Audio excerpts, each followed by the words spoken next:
Quiet Yet Peaceful channel. I have a couple of updates. You may be wondering, why am I wearing these brown glasses today? And I'm not wearing the glasses that are on the table right now. Well, yesterday while I was hanging out with my friends, I had to go outside and move my car. So to go outside, I had to open two doors, the normal door and the screen door. So I opened the normal door and then I opened the screen door, and as I was closing the normal door, the screen door swung and hit me smack in my face. Luckily my face is fine, but my glasses are not fine at all. So until I can get new ones, I'm stuck with my old one. And I'm just gonna get the same frames because these frames are purple and I like purple. Which if you clicked on this video, you probably know already. Let's just quickly chat about my hair, shall we? About 2 weeks ago, I dyed it a nice little pastel rose light pink color. Well, guess what? That color only lasted like a week and a half. So I just decided to use the rest of the pink and the purple and dye it this color. The color melted the purple into the pink and I think it turned out great. Also, my hair is still a bit damp because I just washed it. So wearing this white jacket is a very big risk I'm taking for you right now. Oh, speaking of white jacket, I painted it in another one of my videos. I also did the nice little pocket details. If you're interested in seeing that video, it'll be linked up in the eye. Oh, and I also got a couple of inches trimmed off my hair, just in case anyone was wondering. Anyway, I'm sure no one cares about my hair. We are gathered here today because I have a mission. And that one mission in my life is to turn every single unique, iconic painting that the artist painted amazing the first time, to just turn it purple. Let's just turn everything purple at this point. I have a purple Starry Night behind me. I painted the Great Wave in purple, and today we are doing Klimt's Kiss in purple. Look, I'm super excited to do this painting. Like, I'm really going to try my hardest and my best. And at the end, I think I might try to use a little bit of gold leaf on some sections of the painting, if it makes sense to do so. And I'm not going to rush this painting. That's what I usually do with most of my paintings and my videos, is rush them. But I have enough time. I'm set. I'm ready. Let's do this.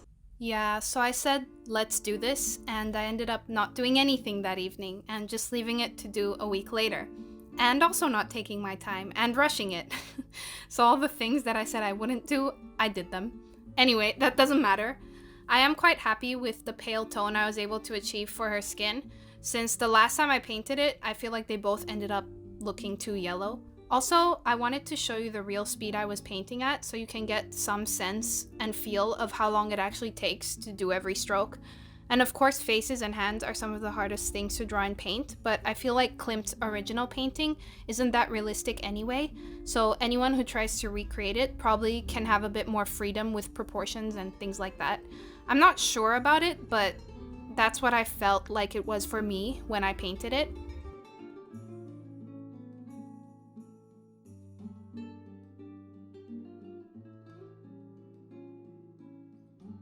Once I was done with the faces and hands, I mixed my purples. I ended up going a little too dark on that section, and I did lighten it at the end. Since I was trying to turn yellows into purples, it was hard to kind of gauge the exact shades I needed.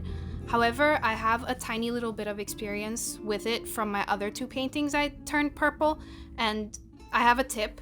Literally count the number of shades you will need, if you need 3 shades or 4 shades, and then just mix them yourself from the lightest to the darkest shade. I also ended up using a little bit more pinkish reddish hues, like for her hair and her dress. That's coming up soon. Apologies for this blurry ass shot. I was trying to crop and zoom in at the same time, and it didn't work out well for clarity, so we live and we learn. It's so satisfying to use pure white on top of a very dark color. I don't know if that's just me, but I love doing that.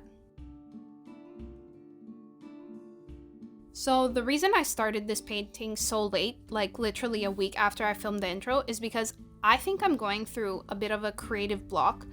I like blaming it on being busy, but being busy shouldn't stop you from doing the things you love to do. I feel like I turned it into a bit of a job for myself to paint and then get a video out, and I just use it as a distraction, and helping me get through being sad. I don't want to say this every video, but mentally I feel down in life at the moment. I'm sure a lot of people are feeling similar, and I don't want my channel to be a place where people come to just hear me complain. But I feel in some sort of way that I should let you know that this is happening to me.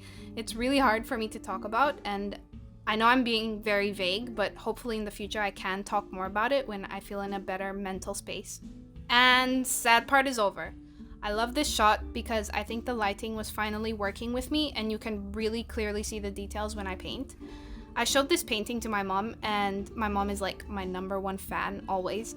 She complimented me on my color choices in the painting, and that confused me for a second because I felt like I wasn't making much color choices while painting it, but I guess having an eye for what shades look good together is something that I'm proud of, so I pat myself on the back for that one.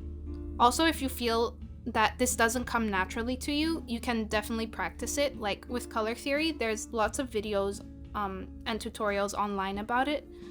And of course, color is sometimes an opinion as well, so what looks good to one person doesn't always look good to the other person, and keep that in mind and don't be too hard on yourself when you're painting. I tend to put myself down sometimes, so this is me working on not putting myself down. I do the best I can do, and that's that on that.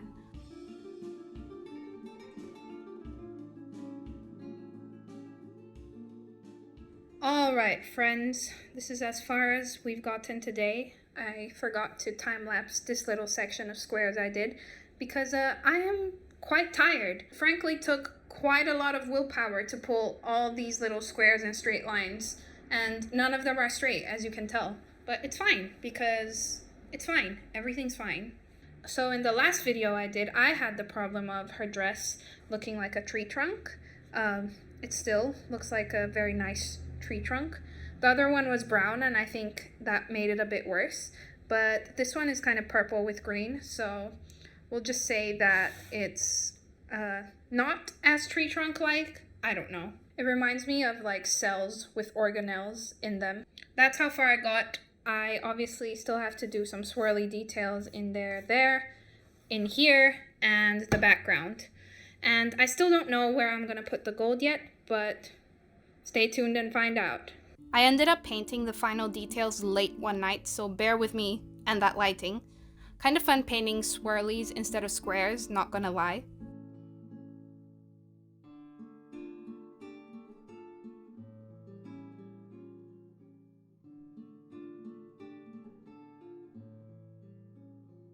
It is late. I have work tomorrow. I don't know if I like the way the background turned out. I tried to imitate the background textures in the original, but I don't think I did a very good job of it. And also, I think some gold would look nice somewhere on this, but I don't know where to put it at this stage.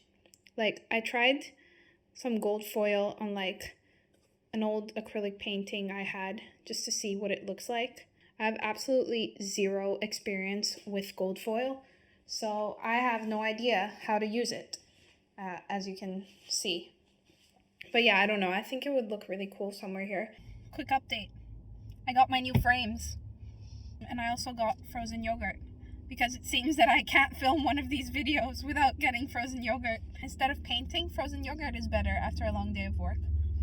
If you made it this far into the video, comment down below frozen yogurt. After sitting and staring at it, I decided that I hated the background that I did, because I feel like the background doesn't let the people in it stand out. I feel like the background blends into what's supposed to be in the foreground. So I need to fix the background. That's my story. Bye, I'm gonna drive home now. I decided to fix the background by dabbing some dark purple on top of it, and I think that did the trick of making it less noticeable, and it kept the texture I was looking for, so I'm happy with that. Then I applied the gold leaf using normal Elmer's glue. As long as you let it dry completely before brushing away the extra pieces, it does a great job, I think.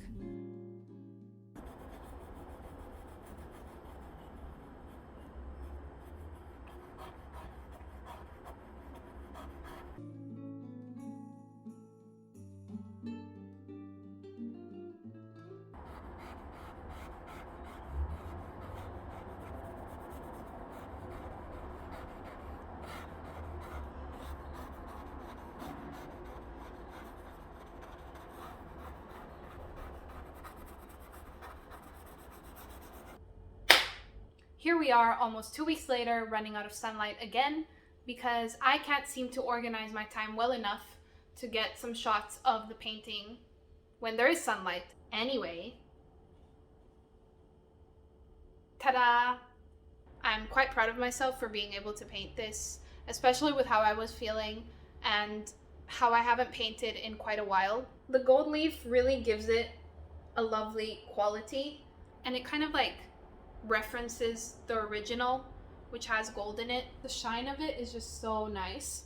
If you want to see some better photos and maybe some reels of this painting, have a look at my Instagram. It's linked in the description box. If you enjoyed this video, give it a like and subscribe. If you have any ideas for what other iconic paintings I should turn purple, leave a comment down below, and I'll see you next time. You know.